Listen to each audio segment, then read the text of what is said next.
और इस वक्त गाजियाबाद से बड़ी खबर आ रही है, जहां खोड़ा की नहर में फिर 3 बच्चों की मौत हुई है और कोंडली के रहने वाले थे तीनों बच्चे। मामले में पुलिस का बयान भी सामने आया कि नहर में डूबने से हुई है तीनों बच्चों की मौत। पुलिस का यह कहना है। एक बच्चे का शव बरामद हो चुका है, जबकि 2 बच्चों की खोज अभी जारी है।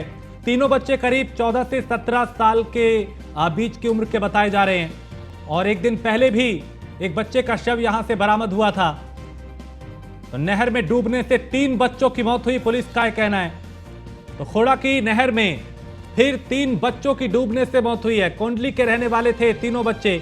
मामले में पुलिस ने बयान दिया और बताया कि नहर में डूबने से इन तीनों बच्चों की मौत हुई है। एक बच्चे का शव बरामद कर लिया गया है, जबकि 2 की तलाश अभी की जा रही है। पुलिस मौके पर मौजूद है। गोताखोरों की सहायता से दोनों को तलाशा जा रहा है और ये तीनों करीब 14 से 17 साल के बीच की उम्र के बताए जा रहे हैं। पुलिस मौके पर मौजूद है। गोताखोरों की सहायता से दोनों बच्चों की तलाश की जा रही है। तो खोड़ा की नहर में फिर 3 बच्चों की, कोंडली के रहने वाले थे 3 बच्चे जिनकी मौत हुई है। डूबने से पुलिस ने बताया कि उनकी मौत हुई है और एक दिन पहले भी एक बच्चे का शव यहां से बरामद हुआ था। तो खोड़ा की नहर में एक बार फिर 3 बच्चों की डूबने से मौत हो गई। यादराम भारती हमारे संवाददाता इस खबर पे ज्यादा जानकारी के साथ। यादराम, 3 बच्चों की डूबने से मौत, क्या अपडेट अभी मिल पा रहा है? 2 बच्चे गायब हो गए थे, जिसकी खोड़ा नहर में एक बॉडी मिली थी, जबकि एक गाजीपुर जो नहर है वहां पर मिली थी। और आज एक बार फिर से 3 जो बच्चे हैं वो खोड़ा जो नहर है वहां पर मिले हैं, जिनके नाम धर्म, वीर और तरुण है, जिनकी उम्र करीब 14 से 17 वर्ष के बीच में है।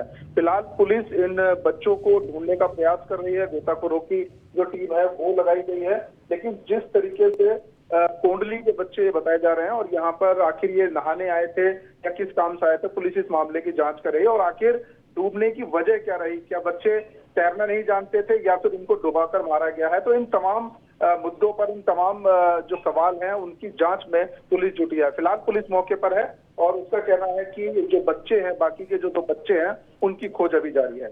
चलिए, बहुत शुक्रिया यादराम जानकारी के लिए। तो यहाँ पे 3 बच्चे ये थे, करीब 14 से 17 साल की उम्र के बताए जा रहे हैं और डूबने से तीनों की मौत हुई। एक का शव बरामद किया जा चुका है, जबकि 2 की तलाश जारी है।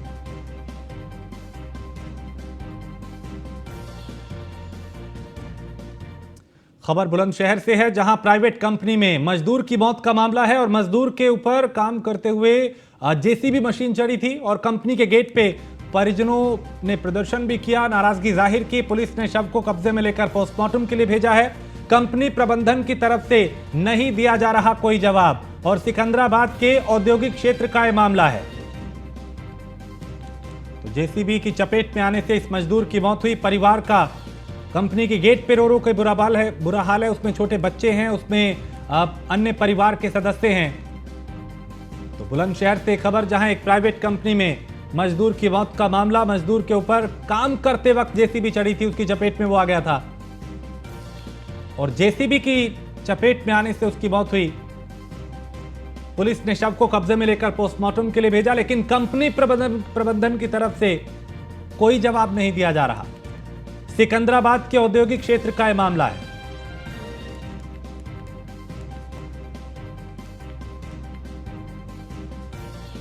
तो पुलिस ने शव को कब्जे में लेकर पोस्टमार्टम के लिए भेजा और मामले की जांच की जा रही है।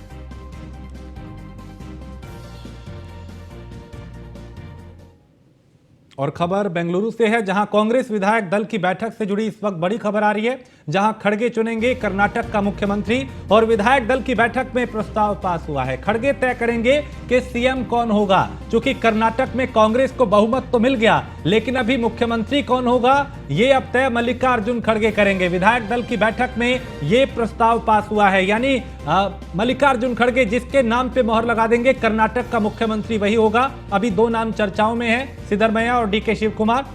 तो कांग्रेस विधायक दल की बैठक से जुड़ी ये बड़ी खबर, जहां पर मल्लिकार्जुन खड़गे कर्नाटक के मुख्यमंत्री के नाम पे मोहर लगाएंगे। विधायक दल की बैठक में यह प्रस्ताव पास हुआ है।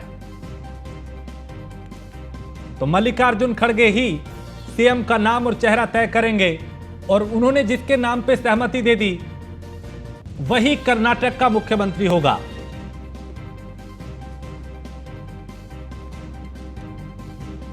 तो क्योंकि कर्नाटक में कांग्रेस की बड़ी जीत हुई विधानसभा चुनाव में और इस जीत ने जरूर कांग्रेस के लिए संजीवनी का काम किया है, लेकिन सवाल यह था कि अब मुख्यमंत्री कौन होगा।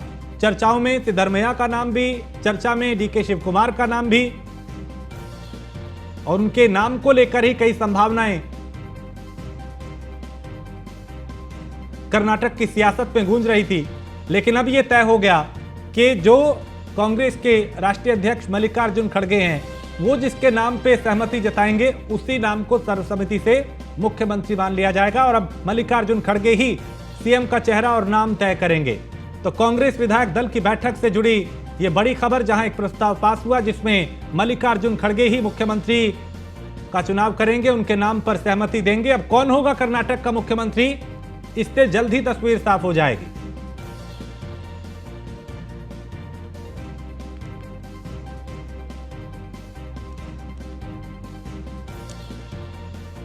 तो कर्नाटक में चूंकि खूब मुद्दों का जिक्र हुआ और उसके बाद जब नतीजे आए तो वो नतीजे कांग्रेस के पक्ष में गए। संगठन एकजुट होकर चुनाव लड़ा, चुनाव जीता, बहुमत का आंकड़ा भी पार किया और अब सवाल यह था कि मुख्यमंत्री कौन होगा। और अब उस सवाल का जवाब भी जल्द मिल जाएगा, क्योंकि अब मुख्यमंत्री के नाम पे मल्लिकार्जुन खड़गे मोहर लगाएंगे और जिसके नाम पे उन्होंने सहमति दे दी वही कर्नाटक का मुख्यमंत्री होगा। विधायक दल की बैठक में यह प्रस्ताव पास हुआ और मल्लिकार्जुन खड़गे अब सीएम के नाम पे सहमति जिस पे देंगे कर्नाटक का मुख्यमंत्री वही होगा। तो कर्नाटक में चूंकि दावे बीजेपी के अपने थे, कांग्रेस के अपने, लेकिन अंत में नतीजा यही रहा कि कांग्रेस ने वहां पे बहुमत के आंकड़े से भी पार जीत हासिल की और उस जीत ने कई संदेश भी दिए। पीयूष इस पे ज्यादा जानकारी के साथ हमारे संवाददाता पीयूष, मल्लिकार्जुन खड़गे अब सीएम का चेहरा तय करेंगे कर्नाटक में, किसकी संभावना ज्यादा प्रबल नजर आती है? देखिए, अगर मैं तो निश्चित रूप से कर्नाटक में विधानसभा के चुनाव हुए और कांग्रेस पार्टी को कहीं ना कहीं बहुत मिला और इसके बाद कांग्रेस पार्टी की विधायक दल की बैठक भी हुई है और एक लाइन का प्रस्ताव पारित करते हुए कहीं ना कहीं कांग्रेस पार्टी के राष्ट्रीय अध्यक्ष मल्लिकार्जुन खड़गे को विधायक दल का नेता यानी कि मुख्यमंत्री, कर्नाटक का मुख्यमंत्री चुनने का अधिकार दिया गया है। कांग्रेस की अगर हम बात करें तो कांग्रेस के प्रदेश अध्यक्ष कर्नाटक के जो है डीके शिव कुमार और मुख्यमंत्री के सबसे प्रबल दावेदार जो सिद्धरमैया है वो बेंगलुरु के जो सांग्रीला होटल है वहां पे विधायक दल की बैठक हो रही थी। वहां पे सभी लोग सम्मिलित थे और सबसे खास बात है कि इस दौरान वहां होटल के बाहर मौजूद चाहे सिद्धरमैया की बात करें या डीके शिव कुमार की बात करें, दोनों के ही जो समर्थक है, जो नेता है, जो समर्थन इनका कर रहे हैं, वो कहीं ना कहीं समर्थन में नारेबाजी करते हुए भी नजर आए। अब देखना होगा कि अब मल्लिकार्जुन खड़गे को क्योंकि ये पूरा अधिकार दिया गया है, तो अब मल्लिकार्जुन खड़गे किस पर अपना मुहर लगाते हैं या किस पर अपना भरोसा जताते हैं। क्या कांग्रेस पार्टी के प्रदेश अध्यक्ष कर्नाटक के डीके शिव कुमार मल्लिकार्जुन खड़गे की पहली पसंद होते हैं या वाकई में जिस तरीके से संभावनाएं जताई जा रही है कि सिद्धरमैया को अब की बार कर्नाटक की कमान कहीं ना कहीं कांग्रेस पार्टी सौंपने जा रही है, तो क्या सिद्धरमैया पर भरोसा जताते हुए नजर आते हैं मल्लिकार्जुन खड़गे। क्योंकि ये भी खबर आ रही है कि राहुल गांधी से जब तक राय सलाह मल्लिकार्जुन खड़गे नहीं करेंगे तब तक कोई भी फैसला नहीं लेंगे। तो निश्चित रूप से अब इंतजार करना होगा कि आखिर कर्नाटक का मुख्यमंत्री कौन होगा और कौन किस पर जो कांग्रेस पार्टी के राष्ट्रीय अध्यक्ष हैं मल्लिकार्जुन खड़गे वो किस नाम पर कहीं ना कहीं मुहर लगाते हैं। लेकिन एक बात स्पष्ट है कि जिस तरीके से ही दोनों नेता, चाहे डीके शिव कुमार की बात करें या सिद्धरमैया की बात करें, दोनों के समर्थक पूरी तरीके से कोशिश कर रहे हैं कि उनके जो नेता हैं वो कहीं ना कहीं कर्नाटक के मुख्यमंत्री बने और इसको लेकर कहीं ना कहीं नारेबाजी की जा रही है। अब पोस्टर, बैनर वार भी कहीं ना कहीं धीरे धीरे शुरू होता हुआ नजर आ रहा है। पूरी तरीके से कर्नाटक विधानसभा चुनाव में कहीं अगर हम बात करें तो तमाम नेताओं को कांग्रेस पार्टी ने उतारा था, उसका असर भी देखने को मिला कि कांग्रेस पार्टी को पूर्ण बहुमत कर्नाटक चुनाव में मिला है।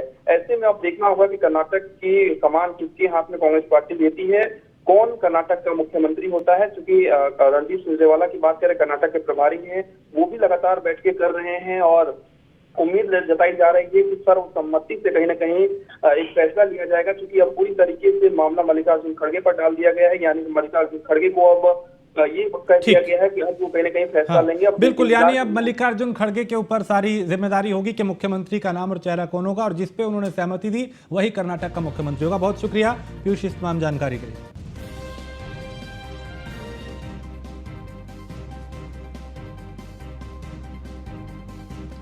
और अगली खबर हमीरपुर से है, जहां हिस्ट्री शीटर ने दारोगा को गोली मार दी और दारोगा को गंभीर हालत में जिला अस्पताल में भर्ती कराया गया है। हिस्ट्री शीटर के घर दबिश देने गया थे दारोगा और पुलिस टीम पर हिस्ट्री शीटर ने ताबड़तोड़ फायरिंग कर दी। जान बचाकर वहां से भाग रहे दारोगा सुरेंद्र को गोली लगी है और हिस्ट्री शीटर शंभू ने दारोगा को गोली मारी है। कुरारा थाना क्षेत्र के पतारा चौकी का यह मामला। तो अब भी बदमाश जो हैं उनमें पुलिस प्रशासन का डर नजर नहीं आ रहा। यहां एक हिस्ट्री शीटर ने दारोगा को ही गोली मार दी, पुलिस टीम पर फायरिंग कर दी। पुलिस टीम दबिश देने वहां पे गई थी, और वो भी तब जब इन दिनों लगातार बदमाशों और पुलिस के बीच में जहां मुठभेड़ हो रही है, वहां कई बदमाशों को ढेर भी किया गया। आज भी 2 बदमाश एनकाउंटर में मारे गए जिन्होंने सिपाही की हत्या की थी। पिछले कई दिनों में कई एनकाउंटर हुए, बावजूद इसके अब भी बदमाश बेखौफ हैं। इनमें ना पुलिस का डर है, ना प्रशासन का, ना कानून का। तो गंभीर हालत में दारोगा को अस्पताल में भर्ती कराया गया है। हिस्ट्री शीटर के घर दबिश देने पुलिस की टीम गई थी और दारोगा पर फायर किया गया, गोली उनको लगी। तो बदमाश यहां इतने बेखौफ हैं कि पुलिस पर भी फायरिंग कर रहे हैं। पुलिस टीम बदमाश हिस्ट्री शीटर के घर दबिश देने गई थी उसे शिकंजे में लेने के लिए, लेकिन इसने एक के बाद एक कई फायर किए पुलिस टीम पर। कुरारा थाना क्षेत्र के पतारा चौकी का यह मामला। अभिषेक हमारे संवाददाता इस खबर पे ज्यादा जानकारी के साथ। अभिषेक, यहां हिस्ट्री शीटर इतना बेखौफ के इसने पुलिस टीम पर ही फायर किया, अभी क्या जानकारी मिल पा रही है इस पूरे मामले से जुड़ी हुई?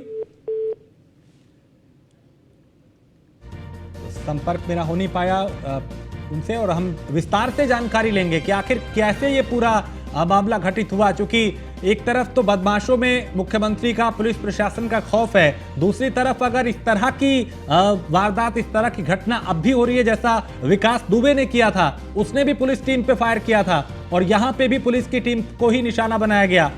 इसमें दारोगा घायल हुए जिन्हें गोली लगी, उन्हें अस्पताल में भर्ती कराया गया है। तो कुरारा थाना क्षेत्र के पतारा चौकी का मामला, जहां हिस्ट्री शीटर ने दारोगा को ही गोली मार दी। पुलिस टीम इस बदमाश को पकड़ने गई थी, उसके यहां दबिश दी, लेकिन उसने पुलिस टीम पर ही फायर कर दिया और इसमें दारोगा को गोली लगी। जिनकी हालत गंभीर बताई जा रही है, उन्हें अस्पताल में भर्ती कराया गया है। अभिषेक हमारे साथ जुड़ गए। अभिषेक, इस मामले को लेकर क्या भी जानकारी मिल पा रही है? जी, मैं आपको बता दूं कि ये कुरारा थाना क्षेत्र के जो पतारा गांव है, वहां पर चौकी इंचार्ज दबिश देने गए थे। एक हिस्ट्री शीटर के यहाँ सुरेंद्र चौकी इंचार्ज है, वो सुरेंद्र सिंह है, अपने 6 कांस्टेबलों के साथ दबिश देने गए थे, जिसमें जो हिस्ट्री शीटर ने उस पर पुलिस के ऊपर फायरिंग कर दी, जिसमें दबिश देने गए पुलिस में से दरोगा के कंधे पर गोली लगी है। उसका इलाज जिला अस्पताल में चल रहा है। कितने पुलिस वाले वहां पे गए थे और क्या सिर्फ दारोगा कोई को घायल हुए हैं वो, या कुछ और पुलिसकर्मी भी इसमें हताहत हुए? दरोगा के कंधे में गोली लगी, बाकी किसी पुलिसकर्मी की घायल होने की कोई सूचना नहीं है। ये लोग दबिश देने गए थे शाम के समय, उसको पकड़ने गए थे हिस्ट्री शीटर को उसके घर पर, तभी उसने पुलिस पर हमला कर दिया। हाँ, तो क्या अभिषेक, जिस तरह से, चूंकि अभी इन दिनों तो लगातार एनकाउंटर हो रहे हैं, उसके बावजूद भी बदमाश यहाँ बेखौफ हैं, पुलिस टीम पे ही हमला कर दिया गया जिसमें दारोगा को निशाना बनाया गया? जी, ये माना जा सकता है ये पुलिस का कहीं ना कहीं दबाव हमीरपुर जिले में खत्म होता नजर आ रहा है। जिस तरीके से अपराधियों ने गिरफ्तारी करने गई पुलिस टीम पर हमला कर दिया, जिसमें दरोगा घायल हुआ है और 6 पुलिसकर्मी भी वहां पर मौजूद थे। चलिए, बहुत शुक्रिया अभिषेक जानकारी के लिए। तो यहाँ पे हिस्ट्री शीटर के घर दबिश देने पुलिस टीम गई थी और यहाँ पे पुलिस पर ही फायर कर दिया गया और इसमें दारोगा घायल हुए जिन्हें नजदीकी अस्पताल में भर्ती कराया गया है। तस्वीरें उन्हीं दारोगा की हैं जिन्हें अस्पताल में भर्ती कराया गया। डॉक्टर्स यहाँ अब लगातार उनका इलाज कर रहे हैं, निगरानी में उनकी इलाज किया जा रहा है। लेकिन इस घटना ने, इस वारदात ने कई सवाल एक बार फिर उठा दिए। हिस्ट्री शीटर के घर दबिश देने दारोगा पुलिस कर्मियों के साथ गए थे और यहाँ पे उन्हीं पे फायर कर दिया गया और इसमें वो गंभीर रूप से घायल हुए जिन्हें अस्पताल में भर्ती कराया गया है। वो भी तब जब एक तरफ लगातार एनकाउंटर किए जा रहे हैं, कई बदमाशों को ढेर किया गया, कईयों को सलाखों के पीछे पहुंचाया गया, कईयों ने खुद आत्मसमर्पण कर दिया। आज भी 2 बदमाशों को एनकाउंटर में ढेर किया जिन्होंने सिपाही की हत्या की थी। उससे पहले भी कई एनकाउंटर हुए हैं। संदेश पुलिस का सीधा है कि उत्तर प्रदेश की कानून व्यवस्था से अगर कोई भी खिलवाड़ करेगा, कोई भी चुनौती देगा तो उसे बख्शा नहीं जाएगा। इन सब के बावजूद हमीरपुर में एक हिस्ट्री शीटर, उसने पुलिस कर्मियों को ही निशाना बनाया। उसने दारोगा पे फायर किया और दारोगा को गंभीर हालत में अस्पताल में भर्ती कराया गया है।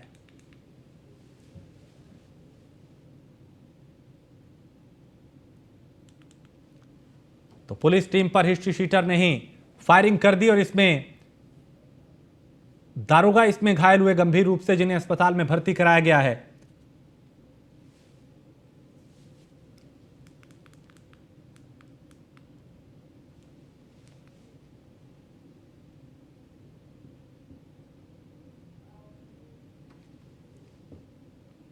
और मुख्यमंत्री योगी आदित्यनाथ के गोरखपुर दौरे का आज दूसरा दिन था और गोरखपुर में नवनिर्वाचित महापौर और पार्षद से उन्होंने मुलाकात की। नगर पालिका और नगर पंचायत के चेयरमैन से भी मुलाकात उन्होंने की। तो गोरखपुर में मुख्यमंत्री योगी आदित्यनाथ, आज उनके दौरे का दूसरा दिन, नगर पालिका और नगर पंचायत के चेयरमैन से उन्होंने मुलाकात की।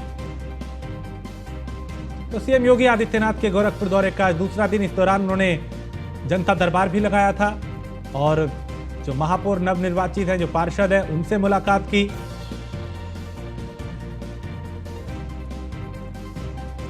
तो निकाय चुनाव में भारतीय जनता पार्टी का परचम लहराया। 17 की 17 नगर निगम पे बीजेपी ने कब्जा किया और संदेश सीधा 24 के लिए गया कि भारतीय जनता पार्टी जो 80 सीटें लाने का दावा कर रही है लोकसभा चुनाव में, उसी संकल्प के साथ आगे बढ़ रही है। निकाय चुनाव के जरिए भी कई संदेश यहां पे प्रदेश की जनता ने दिए हैं और अब चूंकि मुख्यमंत्री गोरखपुर में हैं तो वहां पे नवनिर्वाचित महापौर और पार्षद से उन्होंने मुलाकात की, उनसे बात की, उन्हें शुभकामनाएं दी इस जीत के लिए। चूंकि मुख्यमंत्री ने खुद यहां पे प्रचार प्रसार किया था, उन्होंने करीब 50 से ज्यादा रैलियां पूरे प्रदेश में की, अलग अलग जिलों में वो गए, सभाएं की, सम्मेलन किए, समीक्षाएं की, समीकरण बनाए और उसी का नतीजा था कि परिणाम बिल्कुल उनके पक्ष में गए।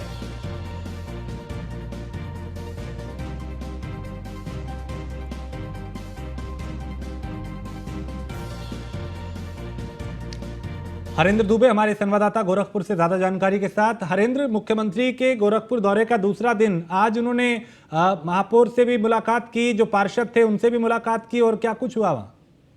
देखिए, गोरखपुर जिले में नगर निकाय चुनाव में निर्दल हो या दल से, जो लोग मंदिर से आस्था रखते हैं, आज निर्दल के साथ साथ भारतीय जनता पार्टी के जो पार्षद प्रत्याशियों ने जीत हासिल की है और जो गोरखपुर महानगर के महापौर हैं, नगर पंचायत के जो चेयरमैन अध्यक्ष के पद जीत हासिल की है, सभी लोगों से बारी बारी करके मुख्यमंत्री योगी आदित्यनाथ मिले हैं और खास तौर से सबको बधाई दिया जीत की।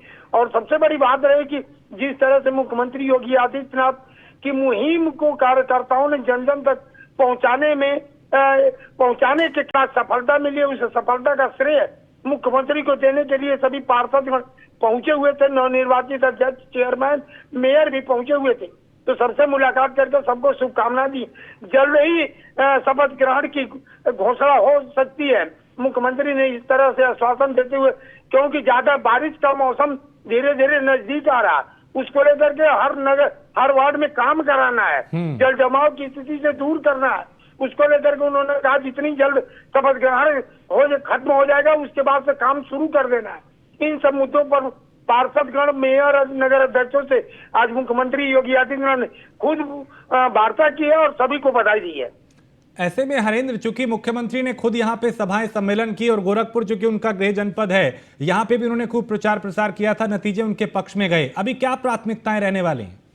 देखिए, प्राथमिकताएं जो गोरखपुर की विरोधियों ने एक तंज कसते हुए कहा कि जल जमाव, थोड़ा सा बारिश होता है जल जमाव हो जाता है, तो उस पर फोकस मुख्यमंत्री सहित सभी पार्षद गणों का है, चेयरमैन का है, नगर अध्यक्ष का, महापौर का है। तो खास तौर से इसीलिए शपथ ग्रहण के लिए वो कहे कि इसी महीने में शपथ ग्रहण करा के और उस पर काम तेजी से करना। दूसरी चीज, वहां पर शिव महापुराण का भागवत चल रहा है और उसमें भी इन लोगों ने शिरकत की और आज मुख्यमंत्री शाम को कथा में श्रवण किए और खासतौर पे सुबह फिर जनता दरबार लगाएंगे और लोगों को जीत की शुभकामनाएं देते हुए पूरे गोरखपुर की जनता को उन्होंने बधाई दी है।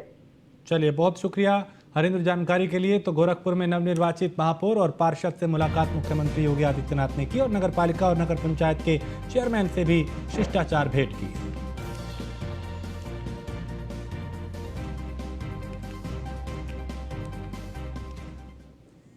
और बिहार के मुख्यमंत्री नीतीश कुमार ने आज यहां पे, चूंकि लगातार वो अलग अलग जिलों का दौरा कर रहे हैं और निरीक्षण के दौरान भवन निर्माण विभाग के सचिव कुमार रवि ने मुख्यमंत्री को निर्माण कार्य की प्रगति के संबंध में जानकारी दी और मुख्य भवन में 39 विभाग संचालित होंगे, ये भी बताया। सभी विभागों का अलग अलग प्रवेश द्वार रहेगा।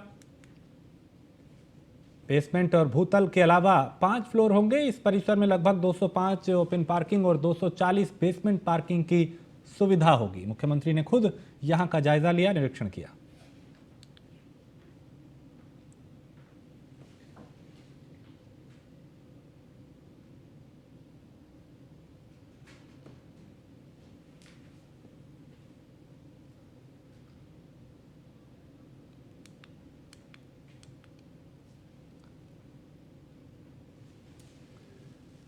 और जालौन में पुलिस मुठभेड़ में 2 बदमाश ढेर हुए हैं। 2 शातिर बदमाश पुलिस एनकाउंटर में मारे गए हैं और सिपाही की लूट के बाद हत्या के ये आरोपी थे।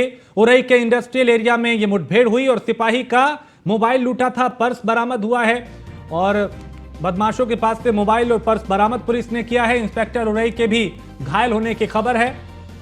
एसपी जालौन की टीम को यह कामयाबी मिली। सिपाही भेरजीत सिंह की हत्या की थी 4 दिन पहले और सिपाही की हत्या के बाद ये फरार हो गए थे। पुलिस लगातार इनकी तलाश कर रही थी। आज एनकाउंटर में इन दोनों हत्यारों को ढेर किया गया है और एसपी इजरजा के नेतृत्व में सीओ सिटी की टीम लगी थी। सीओ सिटी जेएस त्रिपाठी की टीम ने यह एनकाउंटर किया है।